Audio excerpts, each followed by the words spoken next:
Vieš, ako rozpoznať múdreho človeka od hlupáka? No určite to nie je o tituloch.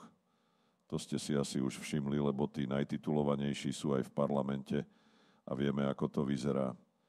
Vieš, čo robí múdry človek? Múdry človek sa neustále učí. Každý deň zbiera nové skúsenosti a poznatky, pretože nikdy nevie, čo sa mu bude raz hodiť. Múdry človek robí aj chyby a nehanbí sa za ne. Múdry človek má sebavedomie priznať si svoje zlyhania, rýchlo sa z nich poučiť a využiť ich na rast. Vníma svet ako nekonečnú učebnicu, kde si môže vychutnávať aj tie najmenšie lekcie. A čo hlupák? Toho rozpoznáš hneď. Ten sa nepotrebuje učiť. Ten totiž už všetko vie. Hlupák je odborník na všetko a nikdy si nepripustí chybu. Hlupák je ako chodiaca encyklopédia, plná informácií, ktoré nikdy nevyužije v reálnom živote.